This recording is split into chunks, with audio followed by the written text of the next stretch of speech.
Hi. Hi there. My name is Chris Fair. This is Wahi Malino. Did you turn off your phone? Anyway, should we have asked that before? Probably. Welcome to this morning live. Ramsterdam. Honey. Hey girl, hey. Hey girl, hey. We are talking about 90 Day Fiancé. We are in season 9. This is episode 12, and I don't like it here. I don't want to leave. No, I'm done. But, wow. I don't like it here. Wow. Ari's fake pregnancy scare. I'm done. Okay. I hate it. I hate it here. Okay. I don't like it. Wow. I'm not into it. But don't worry, we'll talk about it for 5 hours. No, I'm just kidding. We're not going to do 3 hours last time. Like, we did a 3-hour live for the last episode, which made no sense. There was no reason why. But I appreciate anyone who would come back for more. And so here we are. And we'll do a shorter live for this, episode 12 of the worst season possible of 90 Day Fiancé, regular 90 Day Fiancé. I have red face. If you watched, Juan, I did a special live on her channel last night to discuss the breaking news of the world of 90 Day Fiancé, honey, which is that, of course, Pedro and Chantel have broken up, as well as Paul and Karini and Pierre are going through it. Actually, would you do me a favor? Would you see why that's not happening for me? And so that live exists right now on Wa's channel, Just Call Me Wa, and it was really, really fun. But in that live, I also told you that I got a clear and brilliant laser facial yesterday. And so thusly, my skin looks like I got a little sunburn, but honey, that's actually great. Isn't that what I should be? Oh, sweet sound of success. And so red-skinned, we just woke up, we have coffee. We're going to talk about this episode. It's a bad episode. Also, will you tell us how our mics are working? So we are on, trying to work on this mic, and Wa wants me to buy a new mic. And I want this mic to work for me because it's expensive. So will you tell us how that is for you? How it's working, how it sounds for both of us? Here, why don't you do some talking, Wa? I know what you're doing. Yeah. That song is on repeat in my brain. Lives rent free in your brain, as the kids say. It has been living rent free. Only for the last hour and a half, but it's felt like longer. It's felt pretty intense. Hi everyone in the room. Hi Marie. Hi Vanessa. Hi Ramsterdam. I said hi. Hi Tiffany. Hi Kayri. Hi Aaliyah. I'm wearing the same outfit, so if you did watch my live last night, things happened. Okay, I went to sleep and I woke up and here we are. Okay, yeah, that's what happened. And I just want you to know that this was like my indoor. I didn't leave the house with this on. Like, I came back from my 5-mile walk, showered, and laid on this couch until this morning. So stop talking about her, honey. She can hear your thoughts. Lisa. What are summer plans? Any vacays planned? What is it? What are your summer plans? Any vacays planned? I always want to plan a vacay. I always want to go to Hawaii. I always want to go to Costa Rica. Right now, I'm like feeling like going to like Glacial Park. I want to go to like Montana and like Wyoming, and I want some like very like bad boy to like take me through the like South Dakota Badlands on like a motorcycle. Is there any takers? Any bad boys out there that want to ride her but also put her ride on the back of the Harley. Yeah. And take her through like country where there's a lake and mountains, and you could see the reflection of the mountains. And we'll pull over sometimes. Mm-hmm. Me, I don't have any. I have like ideas, but no one has paid for anything. So that's what are your ideas? August, I don't know. I bought tickets to see things at the Hollywood Bowl on one particular week in August, and I feel like that's the week everybody's going to be available to do stuff, and I'm going to be like, I'm not going to be able to see that show. Anyways, also, we're planning a first cousins trip in September, and I say we, I mean me, because my cousins are not active in the chat. I will say, hey, let's do this, and they're like, okay. And then I have to orchestrate the dates, and then I feel like I'm going to have to orchestrate the planning of yeah, absolutely. But what are you going to do?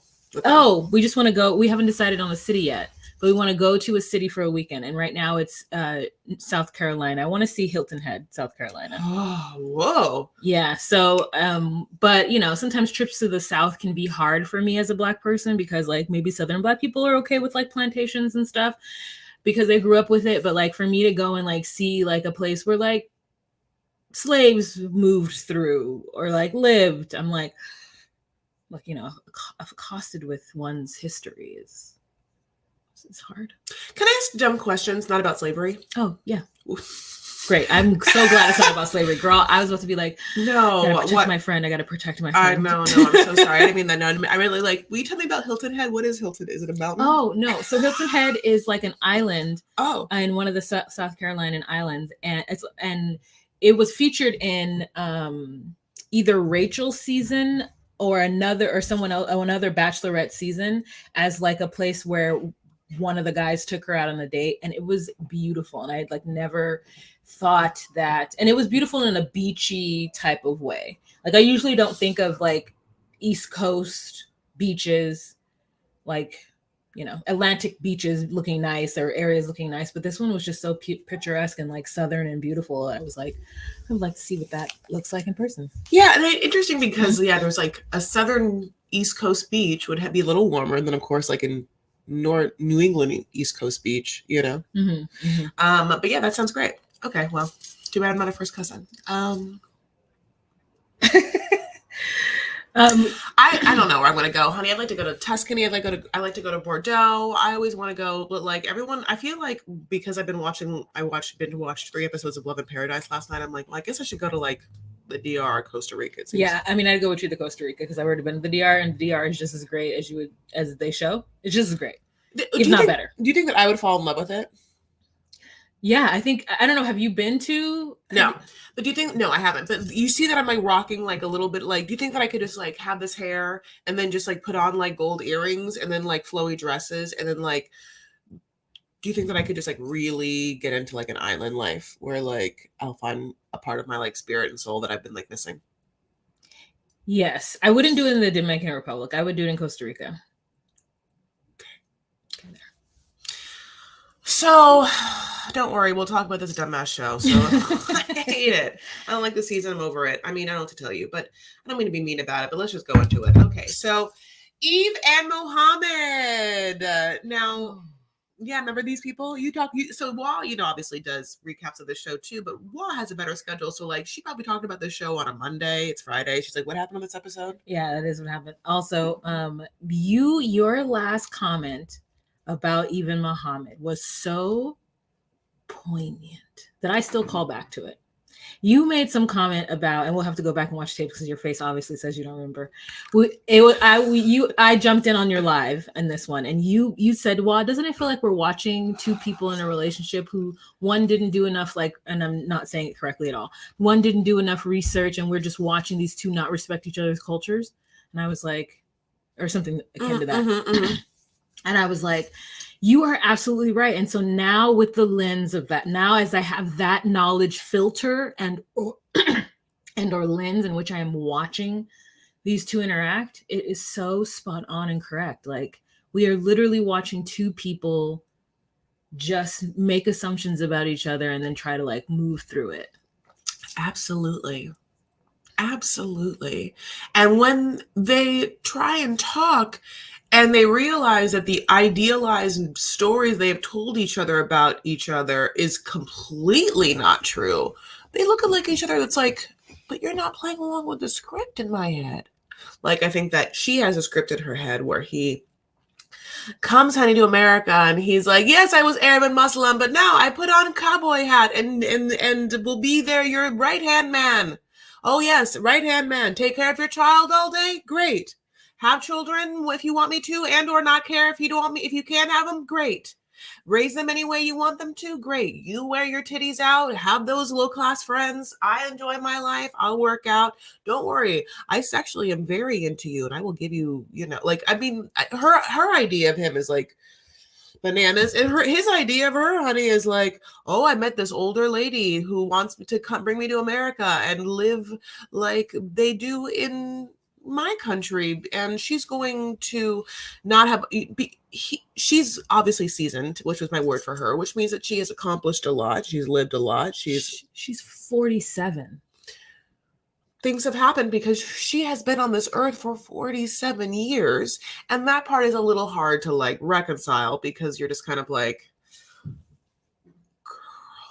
where have you been? Where have you been the 47 years where like you are not in touch with reality? This person, it can't possibly be good for you or your son. Then you don't, how do you not know it? How? Anyway, okay, so this starts, honey, because Yvette and Mohamed, after a conversation where basically he's like, I don't want you to be, I really don't trust you to be the mother of my children unless you just drop a baby off and let me raise the baby how I want the baby to be raised, which is Muslim. Because I don't think that your values, I don't think the way that you like live your life, I don't think that that's to be respected. And I definitely don't think that I want my child to be raised the way that you live. Oh my God, isn't that crazy? That is the craziest, like, that's crazy. That's that, like, Chris, you and I am single, and I have been single for perpetuity. Mm-hmm. And like, I am often so baffled at people who find relationships. These people don't even respect each other's life goals, styles, choices, and they are affianced.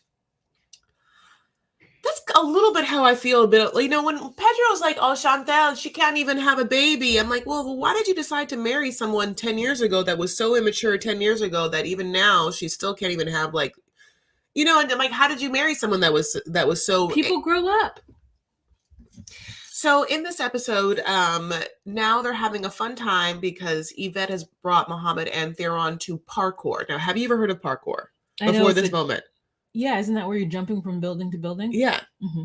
Okay, well, I just learned about this, and I had heard about the word because my niece and nephew did it, and like my cousin kept being like, oh yeah, parkour class, and I was like, I'm sorry, who? And like she was like, parkour. Wait, there's a class? Well, it's like a kid thing. Yeah. Oh, I didn't watch really that part where Theron is jumping around. I didn't know what was going on. So that thing happens in like gymnasiums, where they have like a bunch of like different, like a little course, like a little ninja course. And they teach them how to do it? Yeah, because it's like the whole thing about, so I deep dived because I saw this last night. I was like, do I want to do this? And so let me tell you, parkour is the practice of getting from point A to point B through the most graceful and or least energy expenditure possible, which is sort of subjective. But what it ends up being is like, if you go from this place on this, level over to that place on that level, is it better to walk or is it better to kind of like front flip and land on your legs? I mean, I don't know, but that's what it is. Like, that is what parkour is. But like, it's a whole thing where gymnasiums happen and kids do it and like people love it. And I found a place in Westminster where adults could do it. And I kind of liked it. Like, I've always thought, what I like about parkour? I feel like parkour speaks to like a certain amount of something called like body confidence that I would like to generate within myself, which is not, of course, like not the way that my body looks, like body confidence like that, but the way that you are confident in that your body will get you from point A to point B in a way that is not hurtful, which is kind of like, oh, I'm so flexible and I'm so fit and I'm so like, like agile and nubile that I can like, like, honey, I'll just like roll from one place and I'll just jump off this place and I'll land on my feet, honey, and I'll just like, it's like a weird dance. It's like a dance. Yeah. So that made me really, really happy. And I'm like, oh, Mohamed, but this should be your thing. Like, Mohamed could do this. And they have like little superheroes classes. So anyway, parkour very into, but let's get back to this dumbass whatever episode. So after this, thing where she's like, oh, it's so nice to see Mohamed and Theron together. It's why I brought him over because, I need a man to take care of him. That's what she said? No, but It's so nice to see Mohamed and Theron together. And then they are driving back and Theron's in the back seat, honey. So listening and watching, and we see his face, his little face, honey, is right in the middle of these two people. Okay. And like anytime that is a shot that if I was a director and I was like, well, how do I really illustrate to the audience that there are two combative adults who are not making decisions good for the most important person, which is this young person who, doesn't have all the abilities to make all the decisions that he would like because he's young and whatnot. So you really get to see two angry adults and a kid in the back being like, and they fight, and their fight is over, what is our fight over? Oh, about pushing the wedding back because of the Yeah. venue. So then she's like, yeah, bad news.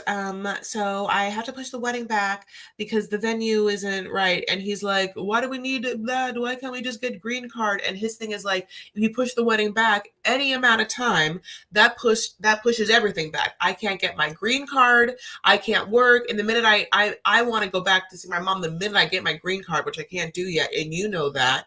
And so I'm not happy. Yeah. And she's like, but I don't understand. I want my wedding to last a long time, so I care about the wedding. Yeah, she's more so like, I didn't think I was ever going to be married. And now that I'm able to be married, I want my wedding to be good. And my thing is like, what do you mean the venue didn't work out? Like, did you not put a deposit down for it? Were you waiting? Mm-hmm. Like, if this was the wedding of your dreams, why have you not been planning this like forever? What? For billions of things. She's been married before, so it isn't like she No, she almost got married before. Remember? Theron's dad she wasn't married to? No, she almost got married. They were fiancé, and then she decided not to go through with the marriage because he didn't handle Theron's situation well in a way that was useful for her or helpful to her. So, like, I understand why I wonder if he would have reacted better to that if she had said, baby, I know that this is going to kind of mess up your timeline, but I have to push the wedding back 4 weeks because I didn't do the wedding venue right and I really want a nice venue. I do understand that you're upset about that, but, please, if you could just be patient with me, X, Y, and Z. Do you think that the reason why maybe he took it as far, because to me, I think he's slightly overreacting. Because I'm like, it's just 4 weeks. But the way he's making it seem is his mother has got a whole countdown going for the moment he can get back onto Egypt's soil. And it's like, so why didn't you give yourself some grace? If you knew that you were coming to the US and being away from your mother. He's never even left his mother's side, honey. So the fact that this person is even like a babbler, I mean, I can't even believe that this is a functioning adult, Yeah. I mean, well, I guess my thought is to a certain extent that Mohamed must have had some kind of designs to come to the US because he learned English.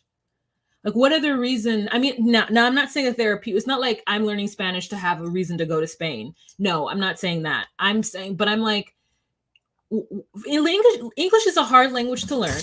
Go ahead. Sorry. Egypt was controlled by Britain. They had like a British allyship. So it is people in Middle East. I understand that. Okay. Egyptians speak English. French, Lebanese people speak French. Syrian people speak English because they were colonized or whatever the word is. Okay. No, I get it now. Okay. So never mind. Take that away. But yeah, anyway, so I don't think that obviously, listen, I think that this man wants a green card. I don't think that he wants like to have anything to do with Yvette or Theron. I think that he's like, Theron's nice enough for him, but this man's like has not lived his whole life waiting to like take care of a lovely young gentleman for the rest of his life, which is basically what he says when he has a conversation with Raf. Say it again. Rafe. No, close to the mic. You're so Rafe. Is it that or is it Farah? What is it? That's yours. That's sorry. It's this is what it is. It's either Faray or it's Rafay. Which one is it? I don't know. Oh, okay. Okay, I watched this last night at like 12 midnight, and it was after having binge watched Love in Paradise so much. I was just like, you don't know. I don't know anyone. I don't know who any of these people are, but who's that blonde haired girl? I don't know. I don't know her name either. Jessica? Danielle? Yeah. No, the one that's with. I know. I don't know her name. The one who's with Johan. Yeah. I don't know her name. 411. That woman is just running through my mind right now, like a little, like, she's like a little rabbit just jumping through like the fields of my mind, like that little, like her like frizzy blonde, curly, gray, white, black hair, like, I don't know. Shelly? No, that's her name. That's so funny. So Anyway, so then he has a conversation with that guy where he's like, I actually am happy because he says what I've been saying, which is like, she brought me over to just like kind of like take care of her son. And the one thing I want is a green card because I don't want to take care of her son and be married her for the rest of her life. So the one thing I want is a green card. And guess what? She's putting a little block in my way. Now, this is what I don't understand, and I'm just gonna like put this out to you. They have to get married in 3 months, right? Like the whole thing is like 90-day fiancé. So like, is she? Were they gonna get married in month 2, and that was the venue? And now she's like, no, now that venue is in month 3, the last 30 days, or is she like after the 90 days, or is she? Because my question is, all right, at the end of the day, you are going to have to go in front of a court in 90 days and be married. Now, whether you want to have some other like fancy to do somewhere else, like that's like the crux of all of this. If you want to have a beach wedding, you can. I don't care, whatever it is, But my point of the story is they're going to get married in 90 days, and he's going to, at that point, he can get a green card. But however, a whole other thing we're not talking about is she seems to also be dragging her feet in the process. Now, here's a whole bunch of information. She has a whole ass business and a whole ass son. So I don't know if her like top priority is getting the one thing that he wants done. I also feel like from looking at this woman's house, I don't know if she, I think that she makes the choices she makes and she gets by. But, I don't think that this person is operating at like full cylinders, of like how everything gets done really well, but I think that some things are getting done and we're getting by. She has a lot on her plate. Okay. A lot. And now that plate, I don't know if it's going to be like a yummy, like tender greens, like steak, grass-fed steak plate. I think it's going to be like a Stouffer's cuisine, lean cuisine, whatever. Okay, moving on. Horrible joke. So this guy's like, that's crazy. Yeah, no, like she should be doing what you want her to do because, like that's how we understand life to be. But what they're not saying, and I really want them to say is, well, this is what happens, Mohamed, when you decide to be with a woman who out makes money than you. And so you really don't, and she's older than you. So you can't kind of just like tell her what to do and expect her to do all the things for you that you want because, that's how you treat someone who you are taking care of, but she's taking care of you. So you really don't have a footing there. I would love them to say that. Well, yeah, I mean, I agree with what you're saying. Everything was just so poignant. I love you all. It's baffling. I mean, it is baffling to me, and I feel bad for her because like he definitely is just here for the green card. Like but at least he's showing his true colors now. Like it always gave me anxiety watching Aladdin and what's her face, and like when I'm just like, why are you with this woman? Why are you with this person? And even the mere talk of them having kids is just like so preposterous, and it just feels so unnecessary. I'm glad he has a bike. I'm glad that he has a friend, but he is like, I don't think she understands like my need for this. As I said in my video, Mohamed could go get a job at any time. Mm-hmm. He lives in Arizona, any state that borders Mexico or Cuba, like New York, Florida, and California, New Mexico, Arizona, and Texas. If you are somebody who does not have a green card, you can still work. There's a whole secondary thriving economic group of people who get paid under the table. This man could literally be doing workouts at a parkour. No, but he could like, he could be doing boot camps, where he gets like people, and they just all have like sticks and, like they're just like picking up branches and you're just like, I don't know, you really don't need anything. But I'm saying he could just go into, I don't know, like. He's a personal trainer though. Like I said, but like, yeah, you're right. He can get a job doing anything. He could personal train people in a park and have people Venmo him. Yeah.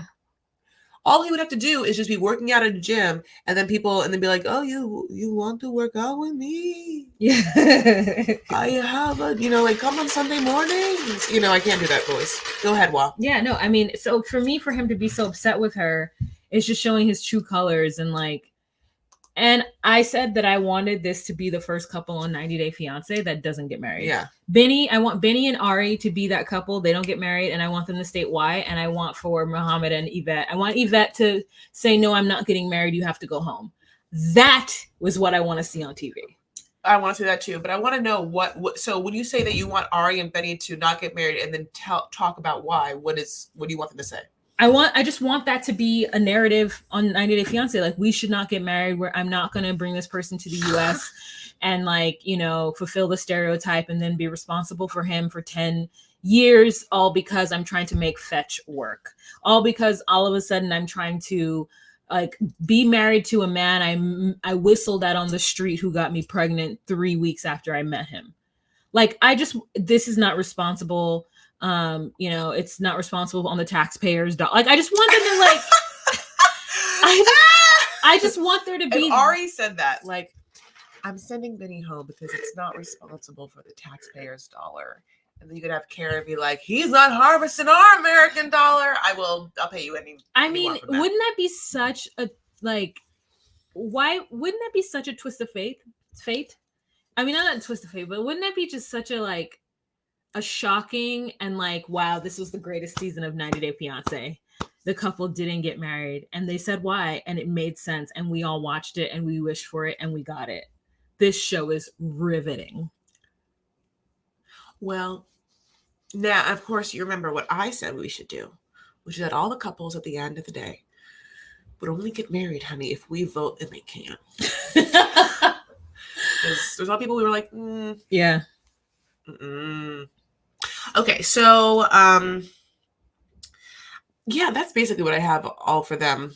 I don't care about them. Okay. So, but you brought up Ari and Bini, so let's just move on to them. Okay. Ari and Bini, I mean, this opens, honey, and let me tell you, Bini is giving Avi like a little like baby massage and a baby stretch. Like he's like oh, and he's like massaging him as he lays down. Now let me tell you, Wa showed me this video yesterday. Okay, that was of a Nigerian woman, maybe like a grandmother, washing a brand new baby. I mean, like, you know, like the placenta, you can smell the placenta. You know what I'm saying? Like, it's on the baby. But she's washing the baby off. And the way that she's washing the baby is like kind of stretching, like, you know, like putting the baby's like hands, like, you know, just like, and just like washing the baby. The baby is like asleep and loving it. You know, like the baby is at such peace. And this grandmother is just washing the baby. But the way she does it, she's just like, and the baby has on eyeliner, and so that she's holding. Is that really though? Yeah, she's that's what that was. I know, but I thought they were just making fun of the baby. No, TRIIO was the whatever the thing was that they were doing, and so like the baby really had it was brand new. The baby was like 2 months. I mean, that is brand new. That is brand new, but it wasn't 2 weeks. The baby was like 2 months, and like then she has the baby holding it in one hand, and then like a shell or like a gourd, dipping in a bucket of water, just like splashing water on the baby, and the baby's just like asleep while it's being twisted and having water splashed on them. And then when it goes to the head, she goes a little bit gentler on the head, and then just like baby's just like just like, this is the cutest thing. It is the cutest thing. And yeah, the baby looks like it has like full eye makeup on. But I just thought, honey, that baby just was born that way, you know, like Lady Gaga. But like then later on in the comments, people like kept talking about it. And I just thought they were being rude about the baby. Oh, no. I was assuming that the baby was wearing eyeliner because they had gone through some kind of, not like, I assumed it was like a medical thing. You know how some people put cream on the baby's eyes so there's no jaundice? Uh-huh. I was thinking that it was maybe something akin to that. So it was like some kind of coal rimmed.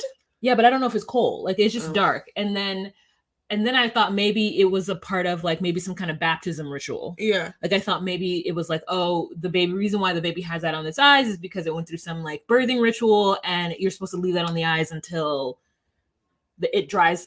Goes off naturally or something like that. Now, you know, the idea of putting eyeliner on a baby is fascinating to me. Like, and also Miona. Could you imagine just like, baby looks better with eyeliner. Just little eyeliner. Cat eye. Put a cat eye in that baby, honey. You know, you got to follow the thing up. No, you can't, you know, like. Also, side note is I like still have eyeliner on from yesterday because Wa got me a brand new eyeliner. It's the Beauty Bakery eyeliner. I really like it. We're not, you know, like sponsored by anyone. So just so you know, okay, so is that weird that I did that? Where did you do what? I don't know. You're looking at my hair. Oh, okay. So anyway, so yeah, it's great. That Beauty Bakery eyeliner is really, really great. And listen, I'll put some on my baby. You know. I derailed this. Let's get back to Avi. Okay, so So this is the day the Lord has made where Leandro is supposed to just show up and then they're going to go dress shopping for some horrible reason. That's definitely not producer related because I just can't stand it. Okay, so basically Bini and the baby are like having fun, like playing. Can you imagine they play all day long? And knock, knock, knock. And Leandro comes over and Leandro like tries to like touch the baby, and the baby's face against Leandro is how we all feel, which is basically like, why are you here? Why are you here? No one needs you. No one wants you. No one needs you. You're not funny. Like nothing, like you're not going to play with that baby. That baby doesn't want to, like, I feel like Leandro looks at that baby, honey, and he's just like, they're like little, I think that Leandro and the baby are at odds. Yeah, I think that Avi does not know that man. No, that man does not know that man. How dare you come and reach to me? Like, I literally have met you twice, maybe more. We haven't seen it, but as far as the show goes, and you don't smell good. I don't think he smells good. Yeah, and I just think that it's weird to me that Benny has some kind of hackles up around about Leandro. It's weird because Benny doesn't like Ari. And he doesn't, what, you know what I'm saying? He doesn't like Ari. He doesn't want to stay with her. He's just with her because of the baby. And so it's like, why is he actually upset at Leandro? Is he playing at being upset at Leandro? Yeah, I think that's all. Maybe I think there's also something where just straight up, as a man, you don't want to be like cuckolded, and it very much feels like the producers have a storyline where it's like he's kind of being emotionally cuckolded the entire time. Oh. Where it's kind of like, well, you've been leaving her alone and you're not there for her and you guys don't really talk and she doesn't really understand you. And, we were together. We're best friends also. So not only were we ex, but he's my best friend. And when you say that to someone you're with, you're like, oh, so I'm not also your best. Okay. So this person, I just think that it's what? Benny doesn't want to be best friends with Ari. No, I know. But I get that. But I feel like that was, I know, I don't think that he doesn't want to, but there's all of that's like presented as a way to be sort of like, you're not, because whether he doesn't, you're right, he doesn't want it. He doesn't care. Yeah, it doesn't they're not similar enough to be best friends. They have nothing really in common. Yeah. And also like some couples are best friends with each other and some are not, and that is okay. So like even Chantel's idea that she has to be best friends with fucking Pedro is weird to me. But anyways, go ahead. Not anymore. But yeah, I think, so Benny and Leandro, their little thing is weird, but then they force this scene where she's like, I don't feel well. And then all of a sudden they both start to inquire why she doesn't feel well, guessing what's going on. And then Leandro is like, well, have you had your period? Because the first forefront of my brain is your ovulation and menses cycle. Meanwhile, like Benny's sitting there. Everything about it is so like F. So yeah, so basically he's like, you're pregnant or whatever, and I'll go get you a pregnancy test. Okay, I hate all of this. This is all very fake. There's not one part of this that I believe. Because remember, he's even there to go dress shopping. I hate all of this. So basically they go, I don't want to tell you, I'm not going to spend a lot of time. Basically, they get a freaking pregnancy test. And we have to like sit through a pregnancy scare episode. And is she pregnant, Wa? No, not pregnant at all. I'm not pregnant. And thank God, me and Bini don't even like each other, nor do we talk about anything important. But we're only together because of Avi. And so Avi's the most important thing in my life. And then Benny's like, I think, like Ari, and, maybe I like teen kids and I don't care. I love it. So Leandro then decides to like force a conversation with Bini where he's like, well, how many kids do you want? And how many kids does Ari want? Ari's like, I'll have one more. And Benny's like, 8 more. And then there's like a conflict of like, well, we don't even really know each other. Because why haven't we talked about the expectations of kids as if we're supposed to honestly believe this entire time that he thought he was going to have 10 kids? Yeah, I think they've never had that conversation. And so when the conversation got brought up, Benny said something that is a fantasy, and that is that he wants 10 kids. I have 10 kids, I don't care. Yeah, he doesn't care because he's not going to be emotionally or financially responsible for not one of those kids. Yeah. Because Benny will always be broke. Unless he becomes a huge star on the circuit. on the circuit, honey, of fighting people. Ringlings? Oh, okay, that circuit. Okay, so so-sos. Basically, I can't even. I can't believe that we have to deal with them. And I'm like mad at the producers. I thought it was really fake, and so I'm just like this. And also not only fake, boring. That's what it is. At the end of the day, it's like if you're going to make a storyline so fake, how dare you not at least make it interesting? Like their whole storyline is that he's come to America. They have no money, but her parents are paying for everything, and so she puts financial pressure on him. He likes to fight. We know that. She gets jealous that he's fighting a lady the entire time. Again, it's always like she's jealous of him, and every time she's jealous of him, Leandro comes swooping in to try and like teach him some lesson, which is that if he doesn't treat her right emotionally or whatever, that that she'll do the same thing to him that she did to Leandro, which is that she'll just book a trip somewhere, Israel or whatever, and then just like that's what happens. If she's not being taken care of, she books a trip somewhere and she like blows up her life. When by blows up her life, she finds someone new to like bone.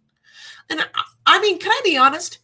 That's actually to me a more interesting storyline than what the producers have given us. I would rather have her mother and her sister be like, you know what, Ari, we don't feel like, you just like lost your magic, so let's send you on a trip. And we all know what that means, which Ari's gonna like break free and just like find someone new and like send her on a trip somewhere, and then have the cameras like watch her just blow up her life. Again, great. I would rather. And also, not everyone's made for reality television. And I'll tell you right now, Leandro is not it. He's not made for it. He's not interesting. He's not sexual. He doesn't have hot energy.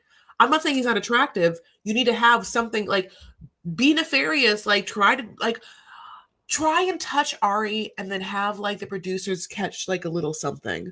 Oh, Biddy's not being there for you. Like have like catch Leandro being like, do something. Anyway, wow. Yeah, that's it.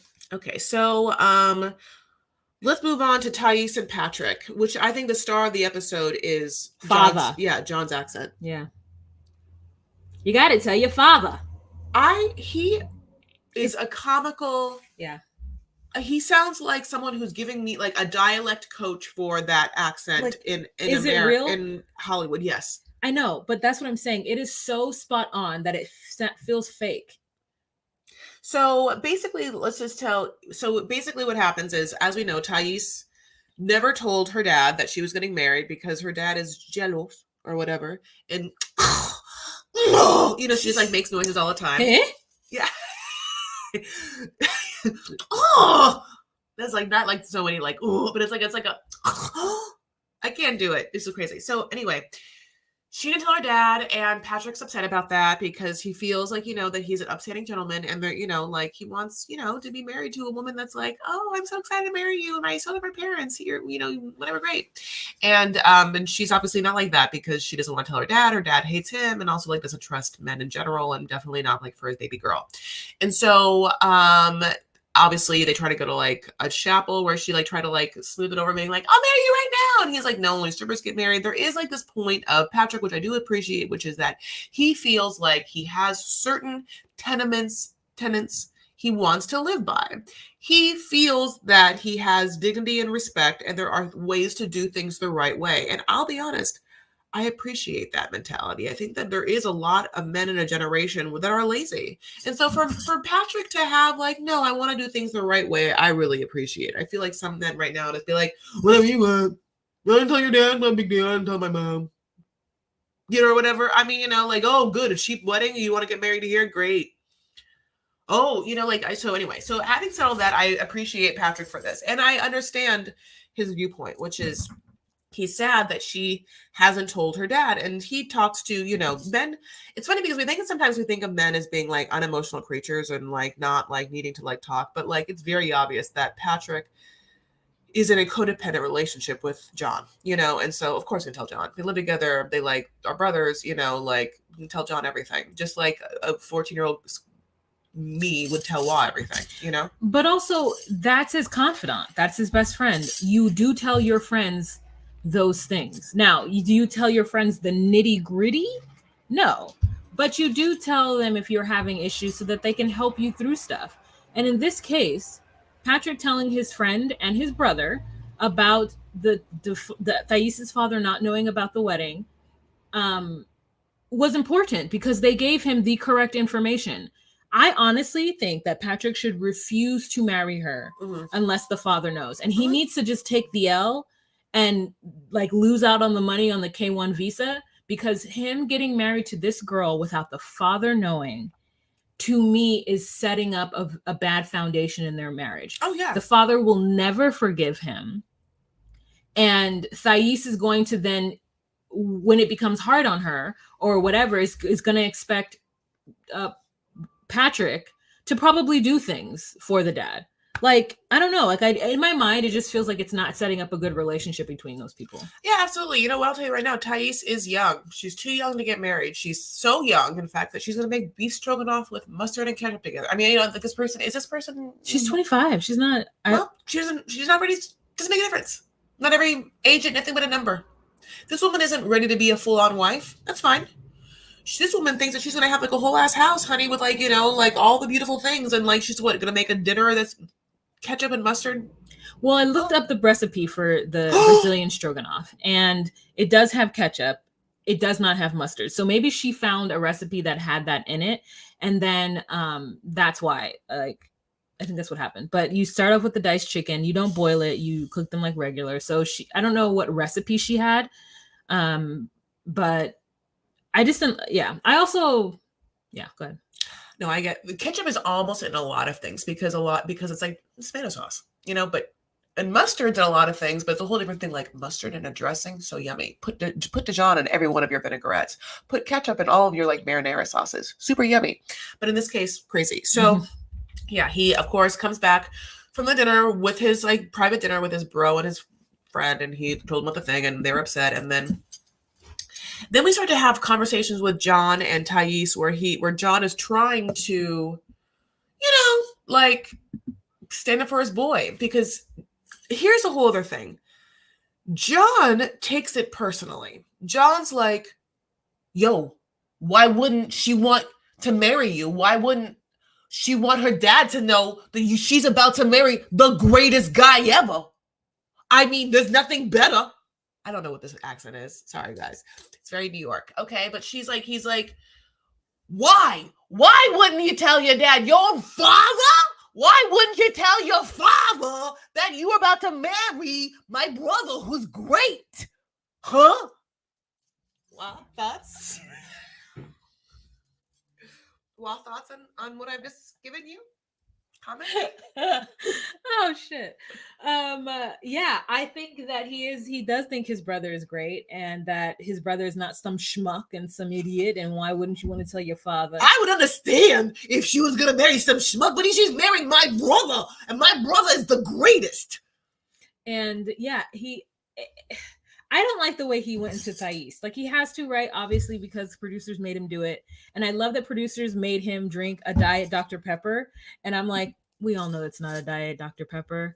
That is beer in there. You use the funnel and you put beer inside of that Diet Dr. Pepper. Or you drink in the Diet Dr. Pepper after you've already knocked back 6 of whatever you were drinking. But anyways, yeah. And what does codependent relationship mean? Because I feel like, I mean, I know what it means, and to me it's negative, but I don't think what John and Patrick have is negative. Like, I am all about us going back to the days when like our family and like our family were our friends. Like, oh, so this is Wa's way of being like, so I don't really need you in my life. She was like, breaks up with me right now in front of you all. Breaks us up with you. I have so many friends that are not my family, so but you know what I'm saying? Like, leaves us live. I love this. I love the fact that that these two are at the hip. I think that we should normalize more, you know, same generation or multi-generational people living in a household. Like, it's a big household. I'm not saying we're living in a 3-bedroom, but I'm saying I would love to buy like land with my brother and then like have a house Like both of us have a house on that land so that our kids could be close together, just to have community. Yeah. And so while maybe John is a little too close to Patrick, but they don't have kids. So, but even if they did have kids, like I'm okay with one sibling living with another sibling and just providing something to the household that keeps it in the family, keeps it wholesome, sees those relationships. Because I think it's important for children to see siblings and aunts and uncles and stuff getting along. You know that. I know that, but what if you were dating someone and he's like, move into my house and you want to like start a life and a family and you have a John there too? You know what? I couldn't because I'm an American. But if I came from another country, it wouldn't be weird, because if you go to other countries, people live with their siblings all the time. It economically makes sense. So, but anyways, that's why I'm like okay with it. That brother is a sister wife. That's true. And then also, as a Jesse, it was a LOL comment, and I'm so sorry about Jesse J. Who would you rather have cook you meal, Thais or Miona? Thais. Oh. Miona. I mean, listen. No shade to Eastern European cuisine. Ramsterdam, I'm not talking about you or any of your ilk. What I'm saying is if I'm gonna eat cuisine that's different, it's going to be Brazilian over fucking whatever. Where's she from? Serbia. Now, I'm not saying Serbian food isn't good, but I don't know what Serbian food is. I don't know. I have no frame of reference. Like when we went to Moldova with Libby and when we went and Libby's family like provided cured meats and like salted things, I was like, oh, I'm not going to enjoy that cuisine. Like from the palate from whence my mouth moves. Give me an Arab, Indian, give me an African, South American, Central American. Like those are the places of cuisine in which I'm going to be like, yes, please. Listen, I agree. I agree. And I still would have tried the stroganoff. And it did, I don't know. I wonder also, again, if the chicken is being cooked in a sauce, it wouldn't get that dry, right? There'd be like, it depends. What was she doing? It was not what the recipe called for. Yeah. So. Okay. So basically then they start to have a conversation. She leaves the room because she doesn't want to talk about because John was like pressing her while she was cooking, right? He was like trying to talk to her, and she's like, John, leave me alone, I can't cook, or whatever. I don't know what kind of voice that is, but like, and he's like pressuring her again, like, tell your father, and she's like, that's my business. He's like, no, it's our business because I love my brother and I hate you, whatever, God bless. And she's like, I know, whatever. This didn't happen, but so then of course then Patrick comes home and they make him taste the stroganoff, and John's like, what you think of that stroganoff? And he's looking at his brother, like waiting for his brother to be like, but like Patrick, Haram is, knows what he has to do, honey. So he's like, it's good. It's wash it down with some wine, which is really weird. I mean, some champagne, which is really weird. Then he leaves. Okay, this is the weird. Then it gets weird. So then she leaves for a second and they start talking about his bachelorette party. Like Patrick's like, would you want to go to a stripper? And then they have this conversation where Patrick's basically like, this kind of the same thing about when the girls came over. It's this thing where it's like, I don't need any other woman because every other woman pales in comparison to the beauty of my woman. And so I'm going to make her feel good by saying she's prettier than everyone else. So why would I want anyone else? Which is, I understand what he's trying to do, but he basically is like, I don't need a stripper. Everyone's ugly. No one's going to be as hot as my woman. So why would I want that? And instead of just being like, oh, John, where I am in my life and getting married, it wouldn't feel good for me to have a stripper in my life. But I think that they probably have gone through so many strip clubs together that Patrick needed an out that made more sense to John. This is a really funny meme that I saw on Instagram. It's called 90 Day Divorce. And I'm going to read it. 90 Day Divorce on Instagram. It is a 90_day_divorce. Not getting a stripper because you love your fiance, and not getting a stripper because they probably won't be hotter than your fiance. That is the difference. It's like, you're supposed to say you love her. You're not supposed to say she's so hot is the reason why. Not cheating on your fiance because you love her. Not cheating on your fiance because you got a bad case of the floppy dongs. Like, that's, remember when he was like, I didn't cheat on you with that girl I was drunk with. I couldn't even get it up. Yeah. Oh, good. Okay, so Yeah. that makes me feel better that you didn't cheat on me because your dick was so soft. Floppy dongs. So it's crazy to me. And this brings me again into my conversation about men who get mad at women for wanting men who can provide and have a certain amount of money, but they will full on want a woman simply because she's hot. Oh, yeah. So what's the difference? Looks digger. Yeah, you're a looks digger. Yeah, looks digger. And it's like beauty digger. Which one's better? Which one sounds better? Beauty digger, looks digger. Yeah, I don't know. Sorry. Looks digger. Beauty digger. I don't know. I am going to copyright that. I'm so sick of it. I'm so sick of like all these men like, hey, she doesn't want a gold digger. Meanwhile, that person doesn't even have a job. Meanwhile, that person's like whole Instagram feed that they follow is like every filtered Instagram model. Like, yeah, look at you. Why would they be with you? Why would you think those women would be with you? You are out of your mind and you are looking at women only for the most extreme amounts of beauty. Your vision of beauty. And you have no money. You're dumb. I hate men. Yeah. I really do. And so, yeah, it's really abhorrent to me. But anyways, Patrick then sticks by her, and then she tries to insist that it's none of John's business, which is wrong. It is John's business. That's his brother, and he's going to look out for his brother. And John is being a little annoying and drunk because he's fully red-faced. And then, good, I'm glad. Matthew, I have a date. I have a no. I have a date tomorrow morning. I have a date tomorrow morning, and the side note is this funny to me. It's like, I'm sorry. So when I got this facial, I'm sorry. I'm gonna go back. You remember your point. When I got this whole facial yesterday, I was like having this facial. My dermatologist like doing it to me. It's like basically lasering off my entire face, whatever. And I'm like, oh yeah, this is fine, right? I kind of have like a date like Saturday morning, and I'm like, yeah, it's like an early morning karaoke date, and she was like, A, your face will be fine for that. Doesn't really affect your face. B, did you say early morning karaoke? And as she said it back to me, I was like, oh no, kayak. Which is true. I have an early morning kayak date tomorrow. I'm really proud of myself because it's not something I would normally be like, first date, kayak, morning? Meet you there. You know what I'm saying? But I was asking my dermatologist that because you have to not be in the sun. And I picked the worst time to go on a date with someone. Like half my face will be burned off and I have to like wear a hat. Anyway, remember your point? Well, yeah. Keep talking. So anyways, we have John doing that. Then Thais gets up and goes into the kitchen, goes into the bedroom because she no longer wants to have this conversation with John and Patrick.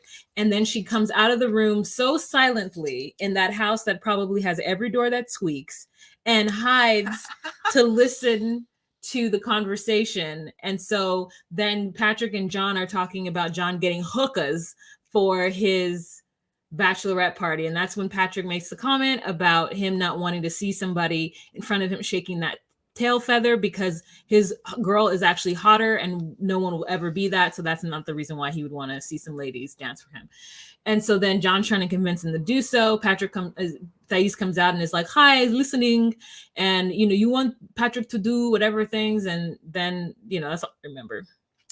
Absolutely. I will just say that at the end of the day, the theory and or argument that a man won't cheat on you because you are quote unquote hotter than any other woman is a lie. It's a fallacy. It's a fallacy. It is not a real thing, honey. Yeah. Guess what? You can be, someone thinks that you can be the most beautiful woman in the world. Everyone gets cheated on because the man, not everyone, but does it make a difference what you look like? Because cheating is actually happening in the mind and soul of the person involved, and that person is getting something from cheating, whether it's an ego boost, whether it's like the feeling of the serotonin and the hormones of a new situation. Because even when those chemicals happen to you, when you get turned on by someone, sometimes those chemicals are so powerful that unless you have a foundation of a relationship that every time you look at my hair, I am like cognizant of you staring at my hair. Is that weird? Is it because I keep touching it? Is that why is it overwhelming? No, I don't. I'm not recognizing me staring at your hair. Oh, okay. Anyway, so right? Like men are going to cheat. Like she's not men, but people are going to cheat. Sure. And there's a serotonin. She was saying there's a lot of serotonin and stuff coming to your body. And some people are so overwhelmed with it that they can't help but do that action. And it's not going to there's not going to be a moment where that person overwhelmed with like infatuation and crush things is going to be like, oh, I can't be with her because even though I register her as attractive, she's not as attractive as my wife. So it won't work.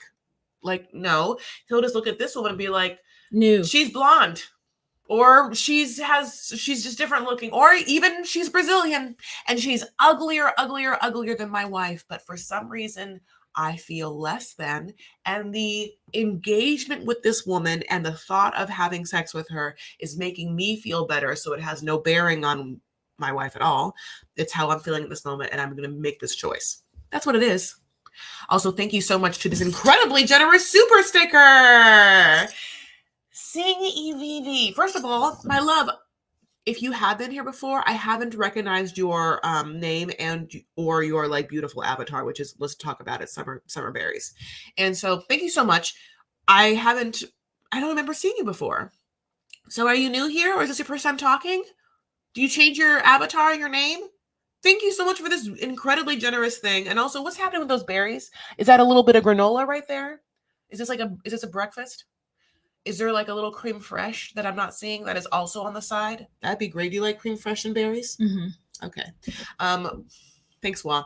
Anyway, I love you guys. Thank you so much. And we're moving on. So, anything else about cheating and how it doesn't make a difference? Yeah, no, it doesn't make a difference. It has nothing to do with you. It has everything to do with them and what they want to do and how they're feeling and how they're not communicating to you and how they feel about themselves. And, you know, yeah, you can't take cheating personally, even though it feels personal, especially if you've been married to somebody for more than 6 years and you have, I don't mean to put a number on it, but you've been with somebody for a very long time and you guys got kids and you have a whole family of everything built, and it feels bit like a betrayal for someone who to step out of your what you thought was monogamous situation, or at least that they would tell you that they're feeling some kind of way and let you know that they're unhappy before they blindside you and like make decisions that don't include you when you guys are supposed to be making decisions together because you're married. Okay, let me just say something. It's been a while. New job means I work from home. They are overnight oats. Oh, people love overnight oats with berries, honey. Those are really good. Yeah, I think that at the I think that we'll see what happens. And I think that there are some times in which people cheat and like the other spouse that cheated on spouse either gets made to feel guilty by like you made me do this because you were X, Y, and Z, and sometimes they actually feel that way. What's in here? Okay, let's talk about it. So when you get Botox, sometimes in your forehead, when you go to get Botox, they'll give you a ice cold balloon and you push it against your forehead to kind of like, like make it feel better. So this was the ice cold balloon that I got yesterday when she went to her dermatologist and she got a clear and brilliant facial and they put a little Botox in her forehead. I mean, I did think that you were like gonna go water balloon throwing at people. Could you imagine if just like one? And I was like, and it's Wall. I was gonna hit Wall. Okay, so let's move on to Jibri and Miona. Now, this comes hot off of a great family meal, the kind of family meal that Wa wants in her life, where all the families live together and you just get to have exciting, great family discussions, like the one that Jibri and Miona got to have with their grandmother, and Jibri's like overstepping over boundary mom. So this conversation was basically, they were like, Miona, we're all here to tell you that we think that you're dumb and selfish.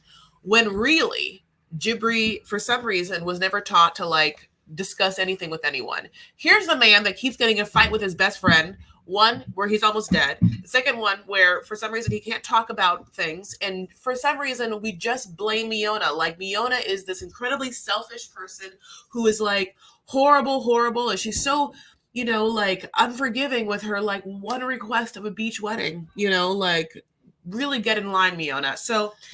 So Jibri gets to have a conversation with his grandma, who between the dinner and now this hike has dyed her hair purple. So like some time has passed, and we have to be cognizant of editing. So they're hiking. What? Wait, who's dyed their hair purple? The grandma.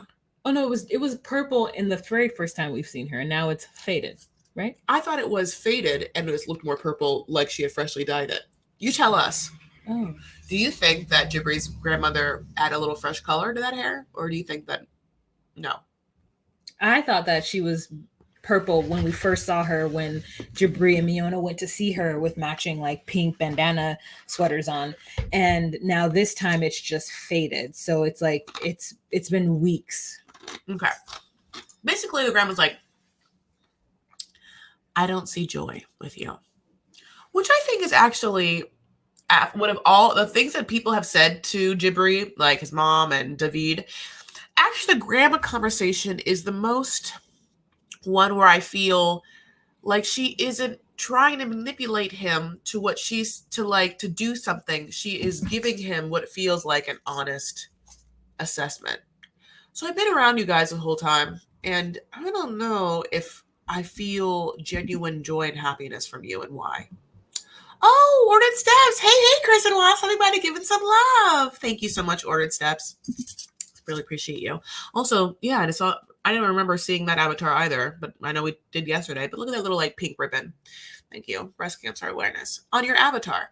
So, yeah, basically grandma's like, I don't see joy within you, and like what's that for you? And he has to like contend with that. And then we get another conversation with Miona. Like now they're going out and get a sweet treat in their matching jackets, because for some reason we don't give Miona any like validation for having changed her whole entire wardrobe to fall in line with Jibri. Like, do you think this woman came from Serbia with like those jackets? No, she did not, but here she is doing her goddamn best. Okay. So then we have another conversation with Jibri and Miona where Jibri's like, oh no, you're selfish. No, honey, you're very selfish. No, we're all here. You, yes, have given up your whole life to move here and be in the middle of South Dakota around all my family who basically hates you, and you have nothing happening for you. And I'm so sorry, but like, yeah, you're just too selfish. Now, Jibri says the following things. So when he met Fiona in Serbia, he was impressed. There she was in the middle of a small town. She had already ascertained 30K Instagram followers,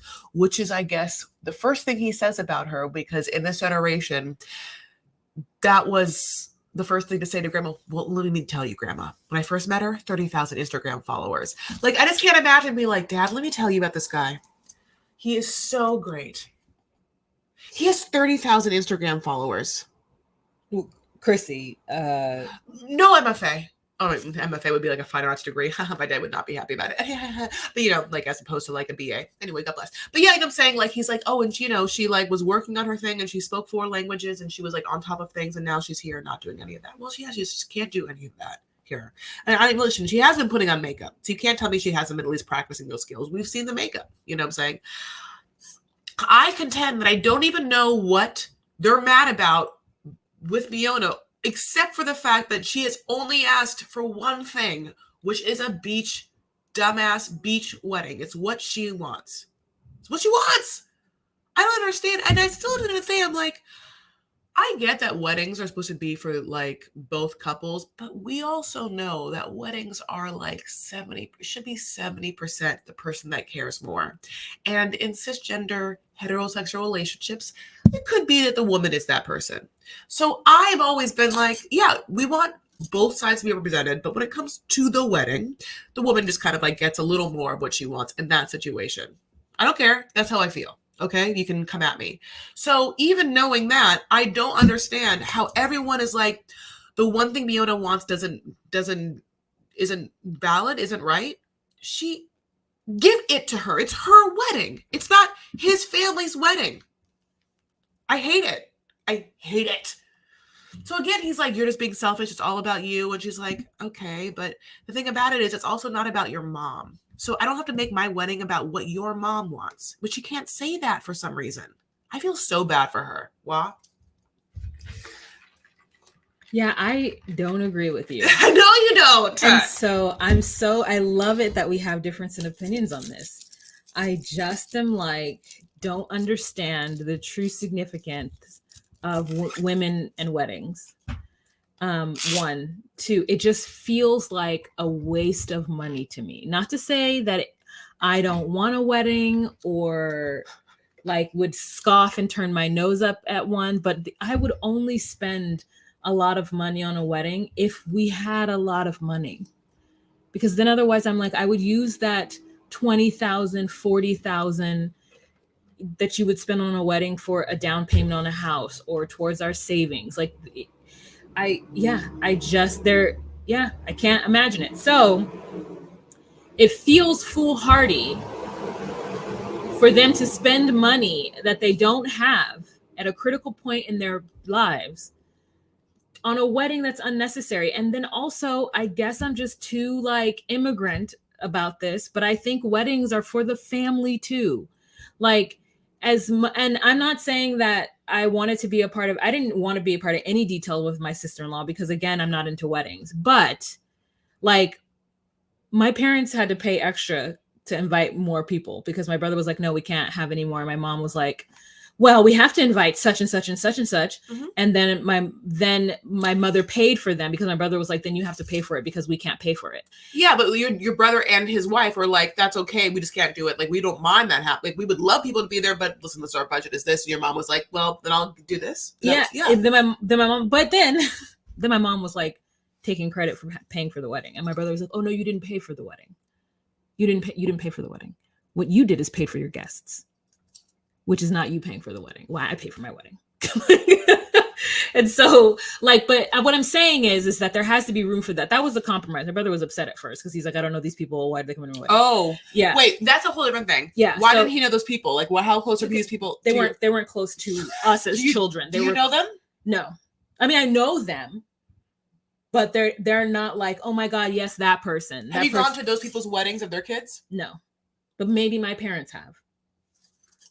You know what I'm saying? So what I'm saying is like your parents needed. Yeah, I get this. Listen, I know I'm also from an ethnic family, so my dad. There's many people I don't know at my wedding, but yes, but that's what I'm. So that's where I'm coming from. To where when Miona's like, it's not their wedding. I'm like, you're right, it's not. But their only child is getting married, and so I know that they're being jerks about it by doing this like hostile, I'm not coming nonsense because I think that's wrong. But what I'm saying is that like if I were to marry somebody ethnic and their mother wanted to put in things on my wedding, I would let that happen. It completely depends on what those things are, but I'd be very much open. You know, like, here's the thing. It's like, I agree with you. The grandmother is like, knows that it's shitty that the family is like, we won't come to the wedding. So the grandmother's like, look, do you want me to like marry you? I will. And like, that was really lovely because Jibri wants his family there. This is how I feel about it. The family kind of was like this. Well, we're not going to come to your wedding, at first, because you haven't planned it well enough in advance. That's disgusting. And then they were like, well, we're not going to come to your wedding because we actually don't think you guys should get married. And that's disgusting. Okay. So that's what we're dealing with. Miona's been there for all of it. Heard it with the eyeliner. Just like clocked it. You know what I'm saying? Just thought about it. She's smart. She speaks 4 languages. She got herself 30,000 Instagram followers. You know how many Instagram followers I have when I lived in LA for 20 years? 10,000. So listen, good for her. Now, having said that, so basically his parents are not going to the wedding because of money. They're not going to the wedding. They have made a choice because their influence is not being seen in their mind. The mother feels a certain way. I contend to this. When you get married and you are the person that cares more, and in this case, I'm going to say Miona or me or whatever, I get to do my wedding the way that I envision it. I'm a loving person and I want to get married and have a relationship for the rest of my life. And I'm going to respect the person I get married to, incorporate their culture, their wants, their needs, where they feel special to make their family feel special. But if I want to have a winter wedding, or if I want to get married in a church, or if I want to get married on a beach, those are the overreaching themes of my wedding. My wedding. You're welcome to come to my wedding if you want to come to my wedding, which is an overreaching theme of a beach wedding or I'll get married in a church. I want to get married in a church and I want to have like a reception somewhere, maybe like a nearby house or Hotel Bel Air, whatever, God bless. Now, if I get married to an Indian lovely gentleman, and I will incorporate as many Indian traditions as possible. And obviously, I'm not getting married to an Indian person. But let's just say, God bless, I'd be so happy to wear saris and have like a whole thing. Okay, whole thing. Love it. Walk around, the whole thing, having the thing, the whatever I flowers, could. the pillows. Yes, I'm obviously Lebanese Syrian, so like let's just say I got married to a Lebanese Syrian person that was in my exact same thing. But honey, I'm gonna have a very ethnic wedding. There's gonna be a gold crowning ceremony. There will be belly dancers. At one point, they'll come out. You know, like that's gonna happen. You know what I'm saying? Like they get married to a lovely black lady or man, honey, a black lady or man. Let's just say. Did you want to get married, Chris? I know. That was my way of saying but like whatever it was, like they have something that my loved ones have something that validates them. I will have it be part of my wedding. But if the mom came to me and was like, yeah, we're not going to come unless, first of all, there's no way that Jibri's mom's going to come anyway. She doesn't want them to get married. It doesn't make a difference what Jibri's going to do anyway. So that's why I'm like, let Miona do what she wants to do, which is a beach wedding. Why do I feel like I want to like die on this hill? I will die on it. Yeah, and I guess I'm not. This is my thought pattern. I guess I feel like they're not saying that they want her to have it in South Dakota because culturally that's their culture. I think what they're saying is that, or at least what Jibri is saying, because at this point, them not coming because they don't agree with the wedding is stupid, and I don't care about it.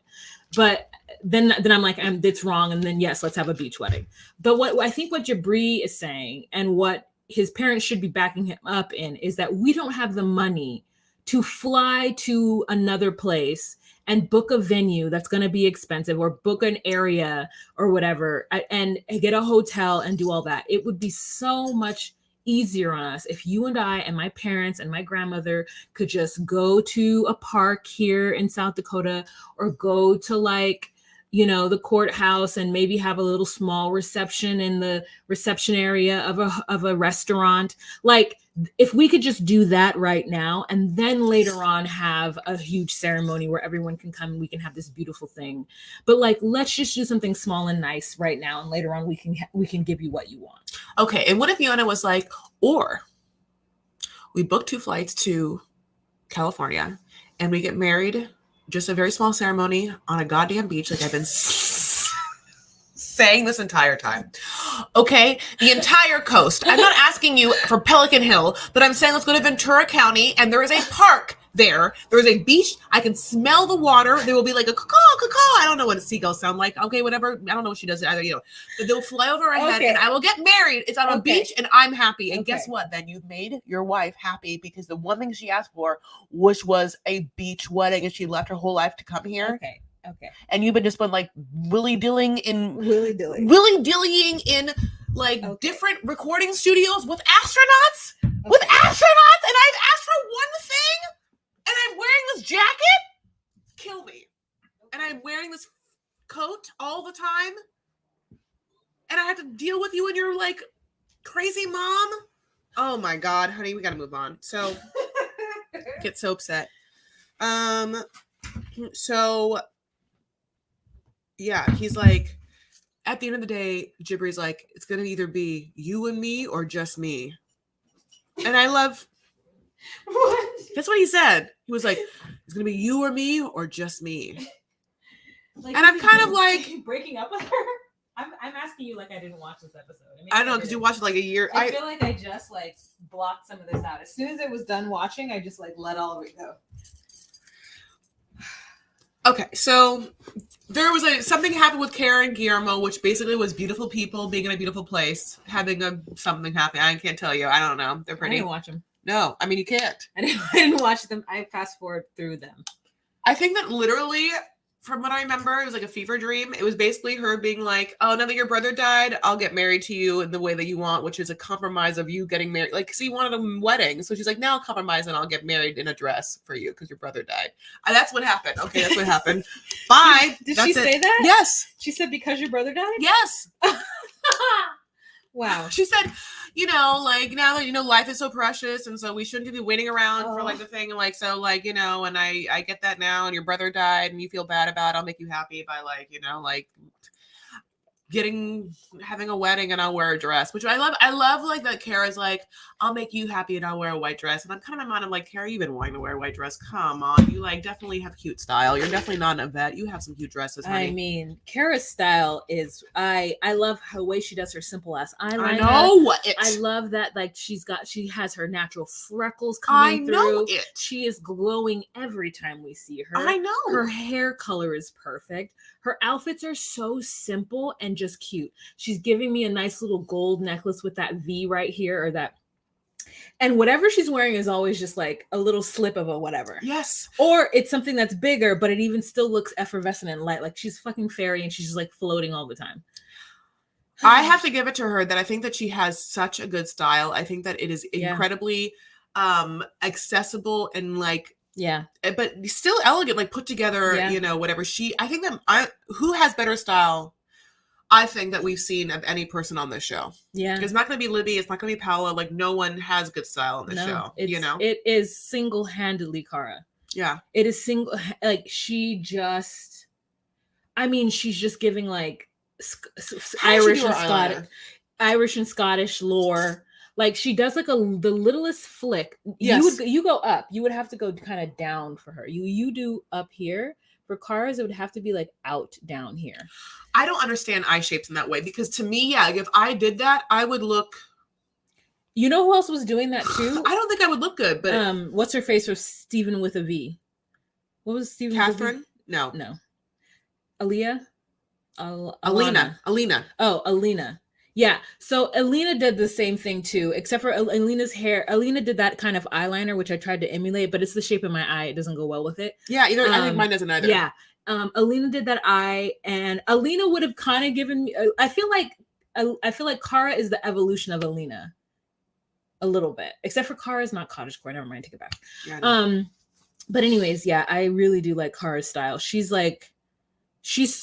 serving to me. Mm-hmm. I do. I think so too. I think, which, I'll give to her because there's nothing else we're getting from them. Yeah, nothing else. We get Guillermo's gorgeous face, his little baby, beautiful face. Have you noticed, this is a complete tangent. Have you noticed what? A tangent? Have you noticed that Emily, of the worst person in the world, Emily and Kobe, Emily. Oh, they weren't on this episode. For a minute, I was like, we haven't talked about them yet. And it's because there was no of them. Yeah. Emily parts her hair like over here and does a weird ass comb over. And then like, it is so ugly. She does a C curve, like a curve. It's not even like a straight part. And then no, she brings it in the front. She brings it like, so the part is like this. Oh no, we can't break that apart. I don't know what's happening there. There it goes. Everything is amazing. When I'm on my I'm on a curly hair journey. Like This is what she does. Her confessional. And it's like so terrible. And she does it outside of her confessionals too. And then at one point we see her and it's like a better part. Like, so they had her redo her confessionals. So look at her hair in all of her confessionals. Like sometimes it'll be semi-decent and sometimes it'll be a full-on comb over. She's wearing the same outfit. So you might not be able to tell, but I know exactly what you're talking about because the part is so weird that for a moment you're like, is this hiding a multitude of sins, hiding something? Yeah. But no, her hair is thick ass, curly ass hair. It's just that I think that someone did her dirty in the confessionals. I think that someone who like didn't understand how to do hair did her hair. I don't think that they provide a hair and makeup person for confessionals. I know, you're right. I think that they're responsible for it themselves, and that's why Miona and Cara are doing it, and then the rest of them are not. All right. Okay, so again, but there was no Emily and Kobe, so we should talk about them. Like, this is probably the first episode we didn't get them, which is like because they provided so much. Mm-hmm. I've already talked about Ari and Bini. Did I talk about everyone? No, we're missing one. I can't remember. I know. Oh, Bilal and Shaeeda. Yeah. So Bilal and Shaeeda, you know what it is. I will say this. The thing that makes them not as exciting to talk about is because I haven't seen them have fun together where I then care about their relationship. I think they started off somewhat being like, well, she's pretty and nice and he's crazy. And then I was sort of being like, well, they're both kind of like weird. And then the fact that they're still trying to make it together, where I'm like, I don't know why. I understand why. Like, you guys don't seem to have like that natural soulmate chemistry. You want to hear my theory? No, I want to hear your theory. Only theory is allowed.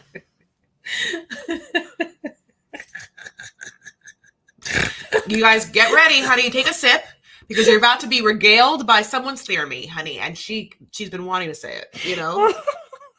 It's okay. Okay, you know what I think? What? I think that Bilal and Shaeeda thought that they were going to be super solid in coming to the show. They were going to represent Black, American, Muslim people. And they were going to do it with class, style, and grace. Because if y'all remember, Shaeeda came to the US with a duffel bag. At no point did I see him put any kind of rollaway. I mean, he might have put a small rollaway in that dirty van when he picked her up from the airport, but Shaeeda came here with next to nothing for someone who was moving to a new country.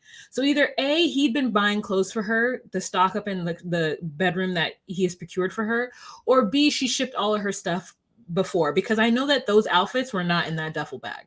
She has been consistently well-dressed and always put together. Hijabs on point, makeup, modesty clothing on point, heels, everything, right?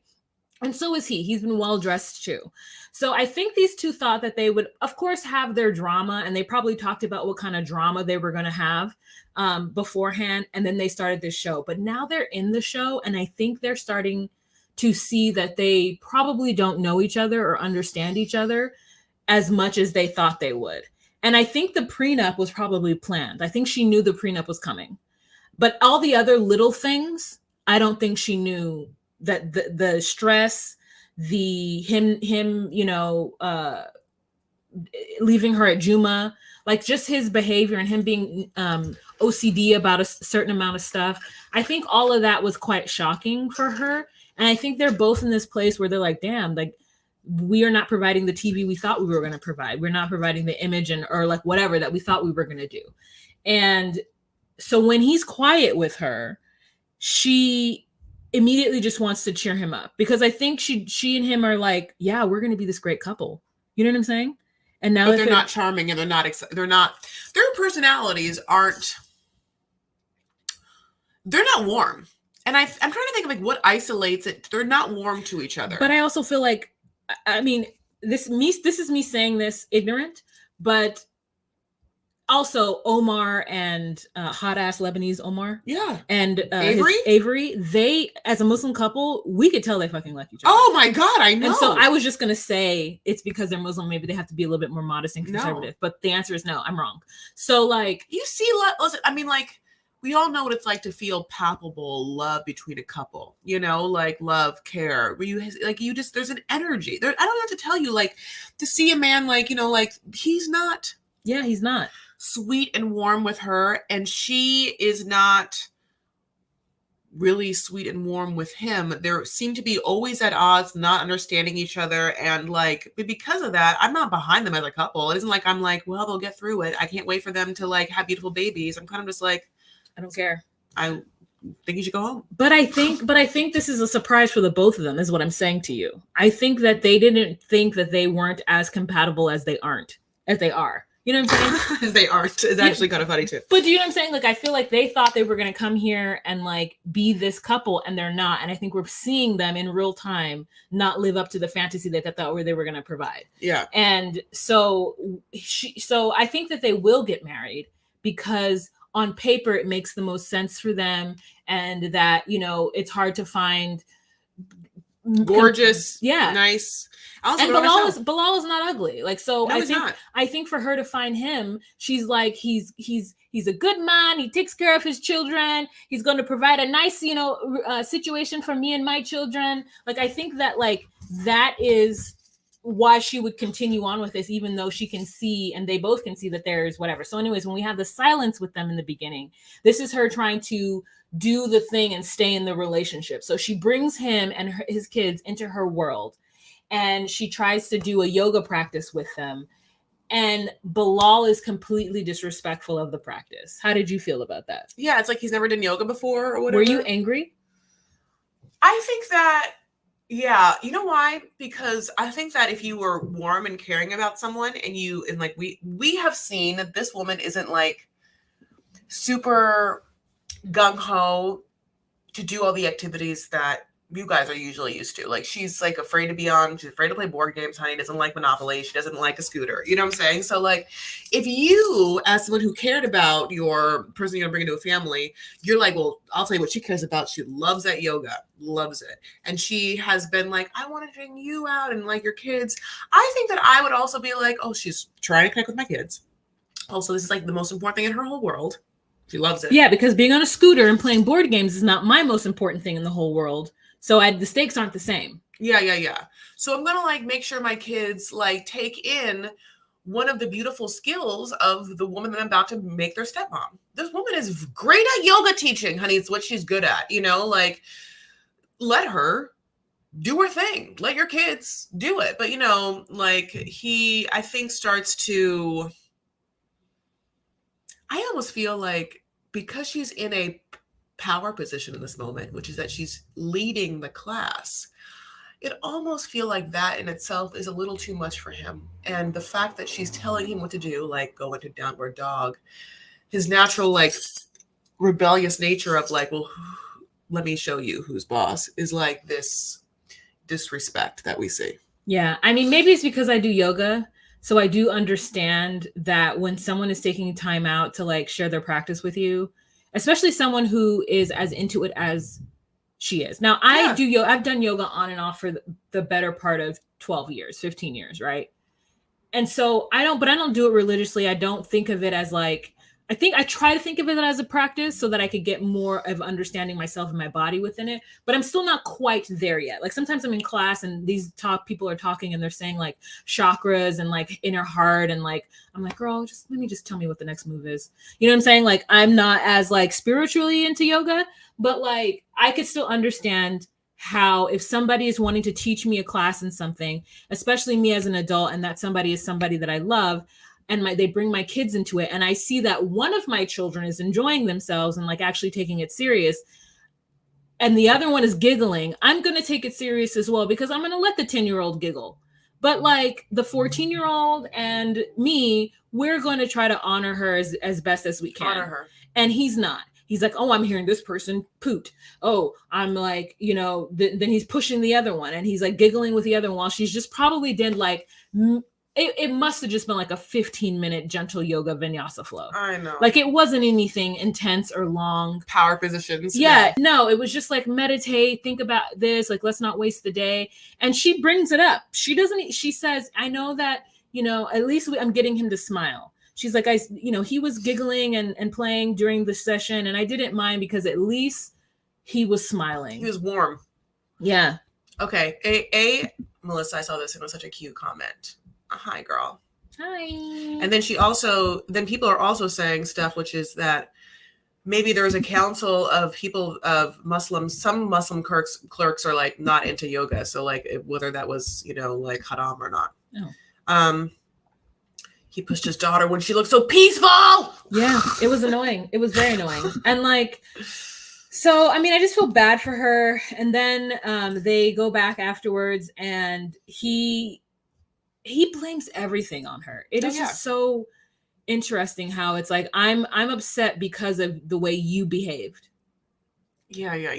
He's always, it's like, that's what it is. It's like, what if you went to someone's house and they just were constantly cold and like nothing is good enough and everything is always upset? It's like, why the are you there? I would like, just get me the hell out of here. Like, I just want to like live my life. So now she gets to have a great, fun, great, lovely, warm, feminine, power conversation with his ex-wife. Just kidding. His ex-wife's there and she's like, look, one thing you need to know about me is I'm stern when I raise my kids. But we're all like, also right now.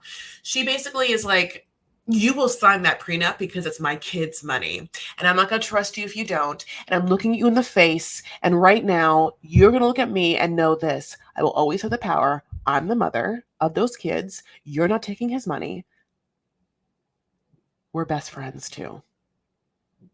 She throws the best friends thing in the face. We're not just exes. I'm also his friend. Which doesn't seem like you're even one of those. I don't see any friendship between you. And then Shaeeda has to be like, just so you know, you can Google me. I have a career back home. I'm not here to take Bilal's money. And it's crazy to me that he actually had this conversation with you about me not wanting to sign a prenup, which has nothing to do with you. It has and it's also wildly not your place to talk to me about it. Yeah. Like if he did say something to you, then he's telling you just to be aware, or to be a friend, or to maybe to have some kind of guidance or whatever. But that did not give you the liberty to come over here and have a conversation with me about it, because you are not the third person in our marriage, just like he is not the third person in your marriage. You are married. Go home and take care of your husband. Yep. Also, to me, which is interesting about that, is that if I was Bilal, it's disrespectful. So you're a man, and this is your private business, and you are going to allow your ex-wife to come, like, it's actually like in a machismo way or whatever. It's weak. Yeah. It's a weak moment, because it feels like you can't do the work you're supposed to be doing, which is solidifying and securing your own relationship by communication. What you are now doing is having other people communicate your preferences, and by other people, your ex-wife and the mother of your kid. I mean, none of it makes sense. It's like it's really bad. So yeah, I was happy because Shaeeda was like, when I talk about it with Bilal, when it's my husband and I talking about it, that's what it is. Yeah. And also Google me. Yeah. The one thing I do love about this is the fact that Bilal has never asked her how much money she brought over, because that loves to be a thing. Like, I mean, Eve has not asked Mohamed about that, I guess, but Emily has asked Kobe about it. They all ask. See, I didn't know they all ask. Sometimes they ask, but it's always to a man. I don't know any woman that gets asked. You know what? You're right. Yeah, what woman has ever been asked? Juliana? What if Michael was like, Juliana? Michael, remember Michael? Yeah. Yeah. Juliana, how much money are you bringing from Brazil, you beautiful 2-year-old model? Juliana's like, 1 peso. Anyway, so yeah, like that's the end of that. We don't know how, but at the end of the day, like, listen, we can't live in a world we don't know the fact that couple is together. They're making reels right now on Instagram. Like, this is what our life was like when we traveled that day. Like, they are doing it. There's reels making. They're not great reels because the person shooting it is Bilal. You know what I'm saying? So it's really boring. But they're trying to put them together with some music and putting it on an Instagram account. Oh yeah. Okay. Have you liked our video yet? Because we've been talking for an hour and a half, and there's people in the room. Now, have you given our video a little tickle by the algorithm's favorite method, which is thumbs it up, thumbs it up, thumbs it up, thumbs it up, thumbs it up, thumbs it up, thumbs it up, thumbs it up, thumbs it up.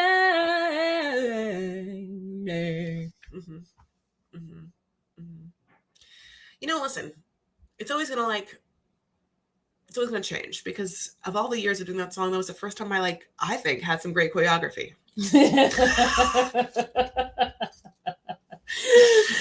I think we talked about everybody. Yeah, so here's Shay going, are you talking about Chantel and Pedro divorce today? And here's the thing, we already did. Shay, don't even worry about it. We went live last night on Waz channel, and we talked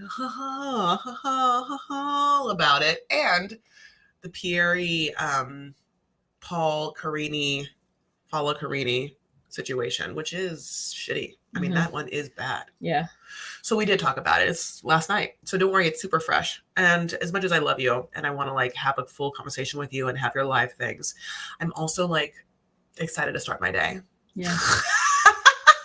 we got things to do. We got places to walk and electronics to buy. Also, you guys, listen to me when I say this. Can you hear me? Also, I don't know if anyone said one thing about the audio. Can you also tell me if the audio's been good on this also? But here's the thing. At the end of the video that we put on Wa's channel last night, where we talk about Pedro and all the Chantel, Wa and I also delivered a piece of information that we have been keeping privy. So that is going to be a fun live to watch. And I think that you have to watch it and then come back and give comments on that video and also on my channel of the things that we talked about. We did talk about Ari and Bini. It was short. It was like the second couple we talked about. Ari's tried to step up her outfits this season. Yeah, she also wore like a weird biker outfit to a pancake house, and then they looked at each other and basically were like, "Oh, we don't really know each other, and I don't know if this is worth us getting married." That happened. Yeah, they stared at each other, and then she's like, "What are you stressed about?" And he's like, "I don't want to talk about what I'm stressed about because I don't talk about the things that I'm stressed about. I just move on and do Congo butt dances with women that are different. I don't have to talk about what stresses me because I don't have any responsibility in this world. But 10 kids, I wouldn't mind it because I'm not going to actually take care of them." Mm-hmm. Well, I was actually, you know what? Every time we see B-roll, he has that Avi. He's playing with Avi. He's stretching Avi on the Avi's the first scene we have of Avi in this scene is Avi is stomach down and like, you know, because Avi is in this really cute phase. Like it's very easy to at least, I mean, maybe I'm saying this because for me, this is what it is. Okay. I think it's so much easier to care for a baby that's underneath like 3 and younger. To me is like easy. After that, it becomes hard because they start talking. And then you have to like contend with their little minds. And you have to like, it's a lot. It's they want to do stuff. And it's not just like, oh, you're a baby, I can trap you somewhere so you can't do stuff. It's like, no, you're like a little adult now, like a little thinking person, and you're going to find by hook or by crook a way to do stuff and tear up everything in my house on the way. Like, you know what I mean? Like it's a different little being. And like, I just think that he is good now because I don't know, does he feed Avi? Maybe he does. Maybe she would feel comfortable leaving Avi with Bini the whole day and know that everything would be fine. Know that Avi would be fed, be changed, be entertained and all that stuff. So I didn't mean to grab your hair. Like, so maybe I'm wrong about that. But I mean, is he going to be able to do that to every single one of them? No, because these 10 kids that he's planning on having are not going to be with one woman. They're going to be with at least 6. Like there's going to be 6 women. So unless these women are willing to like live in an apartment complex with him and allow his children just to traipse to his door anytime they're ready, want to see him. Like he's just, I guess financially is what I'm saying. He's never going to really like truly take care of them financially. Nor is he going to take care of the women besides making them smile every once in a while and maybe like dicking them down. Oh. Yeah, he already has 1 kid. And, you know, also side note is. And he married that kid's mother and somehow that he's never been able to see that kid. Yeah, I wonder, now that he's in America, I also feel like I definitely don't need any more Leandro, like fake baby test drama. How about that he's in America now and like, was he going to try and see his child? And like, can he see his child? And like, can there, you know, like that's dramatic. That feels like what's happened there, you know? So yeah. All right, my loves, we are going to start our day. We have a lot of fun things to do. We gotta get things going. These 2 comments side by side. I love toddlers, and then I hate children is, you know, this is how we're gonna. I love toddlers. I hate children is LOL. Okay, truly. I actually do love morning lives. It feels like such a great way to start my day. Plus, I'm not usually as tired, so I don't like gargle my words. Like last night on your live, like. Who knows what I said? I know what I said. I was really bad. You guys, I have to say something. It's like, okay, I've been thinking about it all night. Okay, so let me just tell you something. Tell me that I hate it. Okay, let me just tell you because it's on my mind. So I did talk about Pedro and Chantel last night, and I have thought about a lot of time, like what Chantel's family has wanted for her, and I am just like in my mind, I'm like. They're like Atlanta royalty. Like they wanted like a Bridgerton experience with their beautiful Atlanta daughter that like, you know, she was going to marry like an American businessman or like a doctor or a lawyer. So I'm trying to describe that last night, but I'm like tired, you know, God bless. And I end up saying that they want like a white class, whatever, husband. And obviously that sounds horrible, but what I really meant to say was white collar and upper class. And that's what it said. That's what I said. I mean, when I said it on a live, honey, I was like,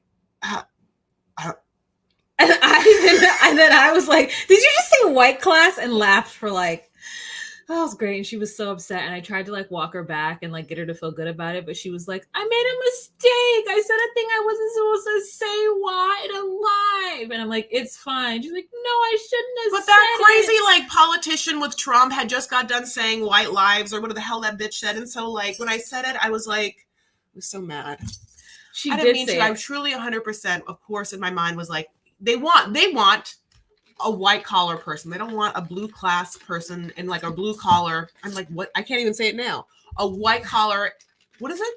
Don't worry about it. Let's just move blue forward. collar and white collar working class. Which is blue collar working class is the one thing that I think that they probably were like, we don't want that for our daughter. We want a white collar upper class person that's like a business person or a doctor in America. And they got Pedro, who is lovely and very sweet, but not those things. Okay, God bless. I'm tired. Oh, Alex O'Connor gave us a Post live coffee. Yay! That's really nice. Anyway, can you imagine saying that? Can you imagine saying it? Oh God, and thank God that Waz said something. I thought about it all last night. Like, oh my God, are there going to be comments on Waz's channel of being like, how the hell do you have this crazy ass racist friend who's going to say white class on your goddamn channel? Well, I mean, here's the truth. Like, I low key feel like the reason why we call it white collar is because we're trying to, even though it's supposed to signify the type of shirt one wears to those jobs, inherently that sounds racist. Sounds racist. Yeah, white collar sounds racist, and blue collar, being a person of color, sounds like not racist. Yeah, maybe it is racist language. Yeah, so it's like, even if you did say white class, like, it's a Freudian slip, but it's also a Freudian slip that like is kind of what our country is made out of, you know. But I was gonna say, it's not a Freudian slip because it isn't like I'm really gonna think. I actually, I don't think that Chantel's family wants her to be with a white man more than anything else. I actually don't. I think they care. I think they could easily financially. She just thinks they care about the finance of the person. Yeah, absolutely. Yeah. Anyway, so it was like a horrible, but like, just so you know, I thought about it for the past 48 hours and it happened 24 hours ago. So I've been thinking about it longer than it actually happened. Okay. Anyway, I love you guys so much. We're all back. We're all good. I'm glad we talked it through. Thank you so much. We're going to do my things now that I do, which is we take a breath, you know, we like say something nice and we like start our week. And by start our week, we end our week well. Okay, so we are going to take a breath, and I'm going to obviously exhale all the attention I've had over the past 24 hours of saying something horrible on Waz thing accidentally. And then, yeah, all of that. And then we're going to also have a really great weekend, okay? Jane, feeling bad for me. Thank you so much, Jane. I really appreciate it. Thank you for that super chat in euros. Oh, honey, it's such like a, I don't know, sophisticated. The American dollar is catching up to the euro. I know, it's so crazy. Okay, so having said all of that, we are going to have a really great Friday. We're going to have a great weekend. You know, we are in the middle of summer. The days are getting for us to enjoy them. And so it's imperative that we have present moments for us to enjoy what's happening right now, which is summer and beauty and life and friends. Okay, everyone, exhale everything, all the shitty shit, like white class. And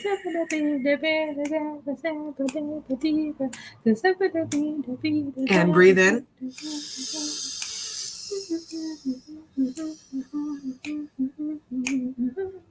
And exhale.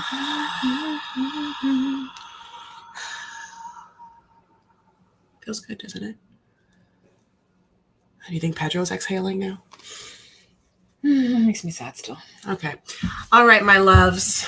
If you want to follow me on Instagram and Twitter, you can. I am at Chris L. Farah. The L is for love or Lebanese or luxury. You pick. This person is Wamalino. And she has her own YouTube channel. It's called Just Call Me Wam. She also uses that channel. She also uses that name for her social medias like Instagram and Twitter. Just Call Me Wam. Now I'll tell you right now. We did tell you guys at the end of her life that we finally have put to air the fact that we are starting a podcast.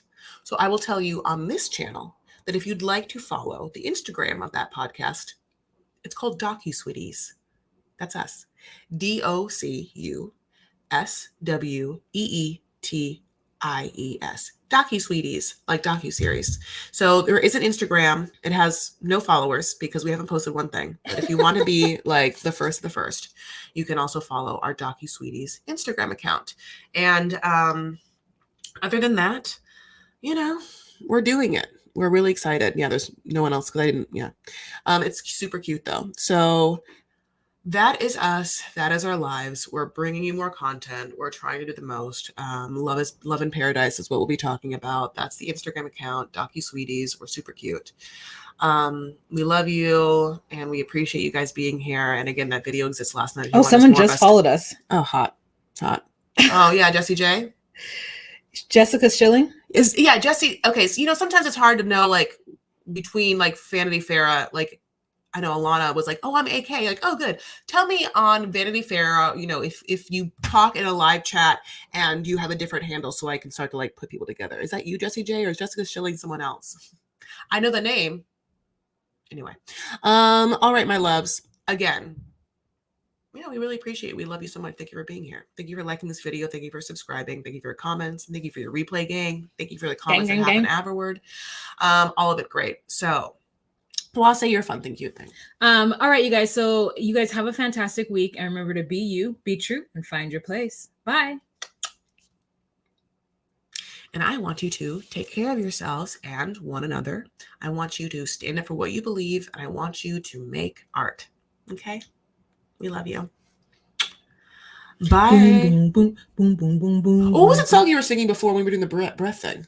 Oh, that was a thing that's gone viral all over the interwebs. Okay, show me later. Okay, look at that video of that Nigerian grandma bathing that baby. It's great.